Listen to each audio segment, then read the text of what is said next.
नमस्कार, आदाब, सत श्री अकाल, जय भीम, जोहार। मेरा नाम है नवीन कुमार। भाजपा के अलावा सबको पता है कि हिंडनबर्ग की रिपोर्ट ने तहलका मचा दिया है। मित्रों की सरकार और सरकार के बड़े सरकार पीएम मोदी के मित्र मुसीबत में फंस गए हैं, क्योंकि इस रिपोर्ट से मिट्टी में मिलते जा रहे अडानी ग्रुप ने देश में संयुक्त संसदीय समिति यानी जेपीसी जांच की मांग को तेज कर दिया है और इस मांग से सरकार की सांस फूल गई है। तो जेपीसी की मांग से सरकार की हालत क्यों खराब है, क्यों मोदी की हिम्मत नहीं हो रही है इसका ऐलान करने की, बताते हैं।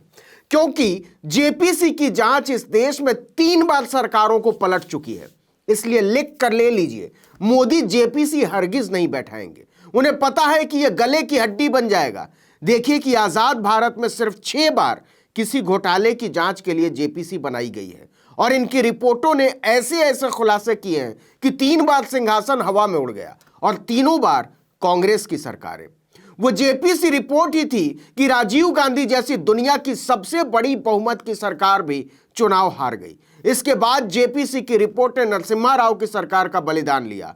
मनमोहन सिंह ने भी 2G घोटाले पर जेपीसी बैठाने की हिम्मत की थी, ऐसी फंसी कि अभी तक कांग्रेस दोबारा सत्ता में नहीं लौटी है। अब आप समझ लीजिए कि मोदी सरकार में जेपीसी पर खलबली क्यों मची हुई है। क्योंकि मोदी सरकार ये जोखिम नहीं लेना चाहती और सरकार का तो उसूल है कि देश बर्बाद हो जाए तो हो जाए, लेकिन सत्ता हाथ से न जाए। इसी सत्ता को बचाने के लिए मोदी सरकार जेपीसी जांच की मांग को नजरअंदाज कर रही है। लेकिन क्या यह इतना आसान है?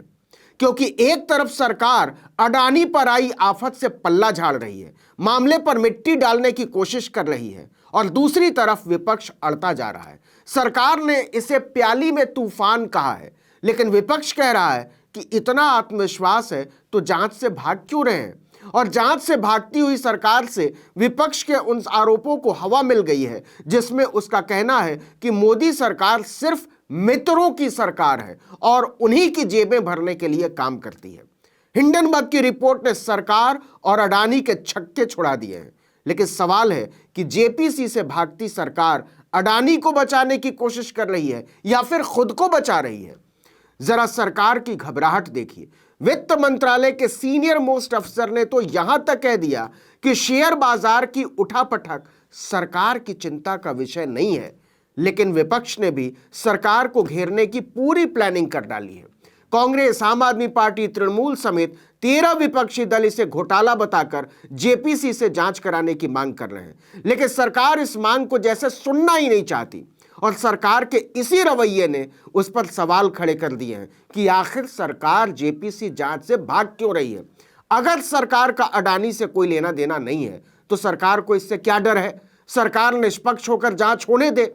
सरकार इस जांच से क्यों खौफ में है, इसके बारे में आगे बात करेंगे, लेकिन इससे पहले यह जानना जरूरी है कि आखिर जेपीसी यानी ज्वाइंट पार्लियामेंट्री कमेटी काम कैसे करती है, इसके अधिकार क्या होते हैं, इसकी ताकत कितनी होती है।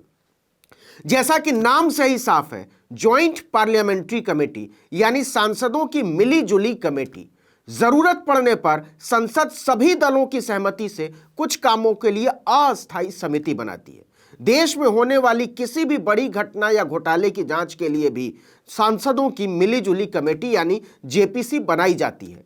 अडानी मामले की जांच के लिए विपक्ष ऐसी ही जेपीसी बनाने की मांग कर रहा है। इसमें कई दलों के सांसद शामिल होते हैं, इसलिए किसी भी मुद्दे की जांच में पक्षपात की आशंका बहुत कम रहती है। लेकिन संसद में सरकार का बहुमत होता है, इसलिए कमेटी बनाने या न बनाने का फैसला सरकार के हाथ में होता है। यही वजह है कि अडानी वाले मामले में विपक्ष की मांग के बावजूद सरकार तैयार नहीं है। जेपीसी की परंपरा भारत ने ब्रिटेन के संविधान से ली है।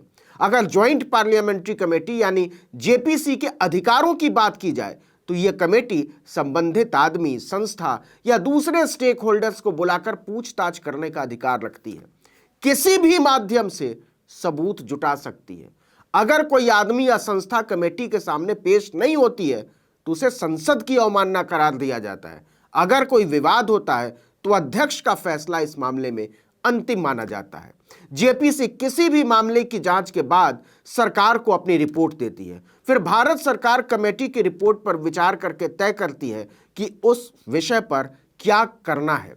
साफ है कि अडानी पर अगर जेपीसी का गठन हुआ तो सरकार के हाथ में कुछ नहीं बचेगा। सारी परतें खुलेंगी, कई दबे हुए सबूत बाहर आने लगेंगे, जिससे सरकार बचने की फिराक में है। 90 के दशक में हुए देश के चर्चित बोफोर्स कांड के समय ऐसा ही हुआ था। सरकार पर सवाल खड़े हुए तो जांच के लिए सांसदों की एक संयुक्त समिति बना दी गई। यह पहली बार था जब किसी घोटाले के आरोप पर जेपीसी का गठन किया गया था। इसके बाद कई घोटालों और मामलों की जांच के लिए जेपीसी गठित हुई और 3 बार इसकी रिपोर्टों ने सरकार गिरा दी। चाहे वो 1987 का बोफोर्स कांड हो राजीव गांधी की सरकार के दौरान, या फिर 1992 में नरसिम्हा राव की सरकार के दौरान हुआ हर्षद मेहता घोटाला, या 2011 में सामने आया 2G स्पेक्ट्रम केस, या फिर 2013 में वीवीआईपी चॉपर की खरीद से जुड़ा मामला। कमाल तो यह है कि बोफोर्स में दलाली के आरोपों से राजीव गांधी बाइज्जत बरी किए गए। अगस्ता वेस्टलैंड घोटाले में भी कोई नेता नहीं फंसा। 2G स्पेक्ट्रम घोटाले के आरोपों में भी सारे बरी हो गए, लेकिन जो सरकारें गिर गईं वो वापस नहीं लौटी। मोदी इस हकीकत को समझते हैं, इसलिए वो हर सूरत में अडानी पर जेपीसी जांच से भागना चाहते हैं। लेकिन विपक्ष इस बार अलग मूड में है। वो वही तरीका अपना रहा है जो अभी तक भाजपा अपनाती रही है कि अगर मोदी और उनके दोस्त अडानी इतने ही शुद्ध और पवित्र हैं, सच्चरित्र हैं, तो जांच से भाग क्यों रहे हैं। जांच से सरकार का भागना विपक्ष के उन सभी आरोपों को सही साबित करने जैसा है जिसमें सरकार पर देश की जनता को लूटकर उद्योगपतियों की जेबें भरने के आरोप हैं। अब एक बार फिर से समझ लेते हैं कि हिंडनबर्ग की रिपोर्ट में अडानी ग्रुप पर लगे आरोपों का मतलब क्या है। इस रिपोर्ट के मुताबिक 17,800 अरब रुपए यानी 218 अरब डॉलर मूल्य वाला अडानी समूह दशकों से खुल्लम खुल्ला शेयरों में गड़बड़ी और अकाउंट धोखाधड़ी में शामिल है। रिपोर्ट में कई सवाल भी उठाए गए हैं, जैसे गौतम अडानी के छोटे भाई राजेश पर डायरेक्टरेट ऑफ रेवेन्यू इंटेलिजेंस यानी डीआरआई ने 2004-5 में डायमंड ट्रेडिंग में गड़बड़ी के आरोप लगाए थे।